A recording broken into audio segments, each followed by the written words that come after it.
कभी सोचा है क्या होता है जब एक बच्चे की अपनी सपनों की दुनिया और बड़ों की उम्मीदें आपस में टकरा जाती हैं? आज हम रॉबिन क्लाइन की बहुत ही मशहूर कविता अमांडा को समझने की कोशिश करेंगे। ये एक छोटी सी लड़की के मन में चल रही इसी कश्मकश को बड़े ही खूबसूरत ढंग से हमारे सामने रखती है। तो आइए शुरू करते हैं। आज की इस चर्चा में हम अमांडा की दुनिया को कुछ हिस्सों में समझेंगे।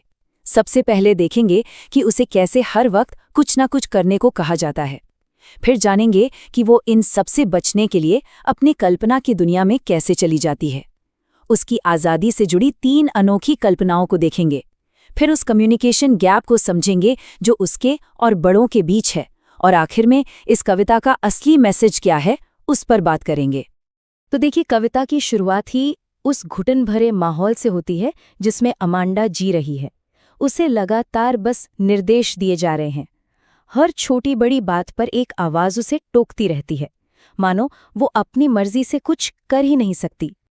ये आवाज अमांडा की दुनिया में हर पल गूंजती है। उसे उसकी हर छोटी से छोटी आदत पर टोका जाता है, जैसे कि अपने नाखून मत काटो अमांडा। और फिर उसके बैठने के तरीके पर सवाल, अपने कंधे मत झुकाओ अमांडा। हर एक निर्देश उसे और भी ज्यादा बंधा हुआ महसूस कराता है। और कमाल की बात तो ये है कि जब वो इन सब से तंग आकर चुप हो जाती है तो उसकी खामोशी पर भी सवाल उठता है। तुरंत मुंह फुलाना बंद करो अमांडा। ये एक ऐसा चक्कर है जिससे वो बाहर निकल ही नहीं पा रही। तो ये साफ है कि ये कोई एक दो बातें नहीं है। नाखून काटने से लेकर सीधे बैठने, अपना कमरा साफ करने और यहाँ तक कि चॉकलेट ना खाने तक आदेशों की जैसे बौछार हो रही है। और ये लगातार टोकाटाकी उसके ऊपर एक बहुत भारी बोझ डाल रही है। तो सवाल ये है कि इस लगातार की डांट फटकार से बचने के लिए अमांडा करती क्या है? वो एक बहुत ही दिलचस्प रास्ता अपनाती है। वो अपनी कल्पना की दुनिया में भाग जाती है। वो उसका अपना एक सेफ जोन है, एक ऐसा किला जहां किसी की डांट उस तक पहुंच ही नहीं सकती। यहाँ पर इमेजिनेशन यानी कल्पना उसके लिए एक ढाल का काम करती है, एक ऐसा मेंटल स्पेस जहाँ बाहर की दुनिया का कोई भी स्ट्रेस या प्रेशर उसे छू नहीं सकता। अमांडा के लिए ये उसकी आज़ादी और सुकून की अपनी पर्सनल जगह है। तो आइए अब अमांडा की कल्पना की उस दुनिया में चलते हैं और देखते हैं कि उसकी ये 3 अलग-अलग कल्पनाएं असल में उसकी कौन सी गहरी इच्छाओं को दिखाती हैं। यहाँ असलियत और कल्पना के बीच का फर्क साफ दिखता है। एक तरफ उसे हर बात पर टोका जा रहा है और दूसरी तरफ वो खुद को एक जलपरी के रूप में देखती है, जो एक शांत हरे समुद्र में बिना किसी रोक टोक के अपनी मर्जी से बस तैर रही है। ये शांति के लिए उसकी तड़प को दिखाता है। उसकी दूसरी कल्पना तो और भी हैरान करने वाली है। लगातार की डांट और कंट्रोल से भागकर वो खुद को एक अनाथ की तरह देखती है। अब ऐसा क्यों? क्योंकि एक अनाथ बनकर वो गलियों में आज़ादी से घूम सकती है। यहाँ सबसे जरूरी चीज है फ्रीडम, पेरेंट्स की निगरानी से पूरी तरह से मुक्ति। और आखिर में वो रेपंजेल बनने के बारे में सोचती है। लेकिन यहाँ एक ट्विस्ट है।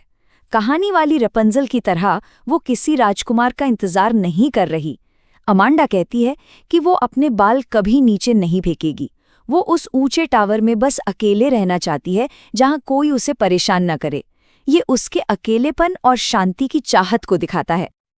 अमांडा के मन में तो ये सब चल रहा है, लेकिन जो बड़े हैं उन्हें क्या दिखाई दे रहा है? यहीं पे कहानी का सबसे बड़ा गैप सामने आता है, कम्युनिकेशन गैप। उन्हें तो बस एक चुप और मुंह फुलाकर बैठी हुई लड़की दिख रही है। और बस यहीं से सारी गलतफहमी पैदा होती है। अमांडा की जो चुप्पी है, जो असल में उसके अंदर चल रही उथल पुथल का नतीजा है, उसे बुरे रवैये या जिद्दीपन का नाम दे दिया जाता है। मतलब वो जो सोच रही है और जो बाहर दिख रहा है, उसमें जमीन आसमान का फर्क है। और यही बात इस कविता को इतना पावरफुल बनाती है। यहाँ पर बातचीत का कोई जरिया ही नहीं बचा। बड़े लोग सिर्फ बाहरी बर्ताव देख रहे हैं, जबकि बच्चे की जो पूरी अंदर की दुनिया है, उसकी कल्पनाएं, उसकी इच्छाएं, वो सब पूरी तरह से अनदेखी हो रही हैं।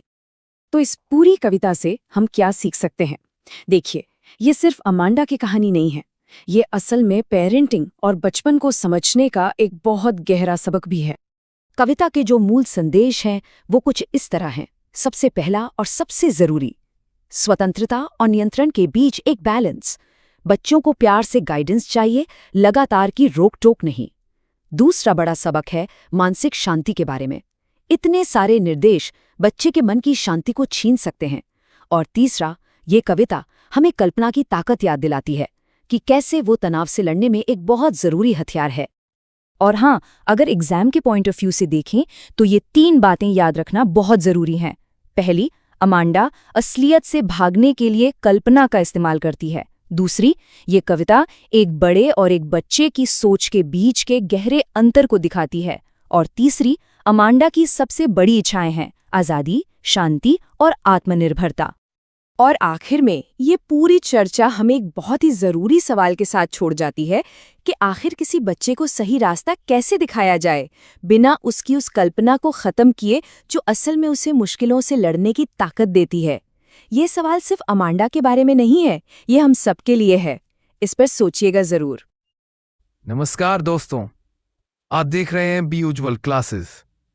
अगर line by line explanation PDF बिल्कुल फ्री चाहिए तो देर मत कीजिए, अभी हमें हमारे व्हाट्सएप नंबर पर मैसेज कीजिए और पीडीएफ तुरंत पाइए। बी उज्ज्वल क्लासेस, पढ़ाई अब होगी और भी आसान।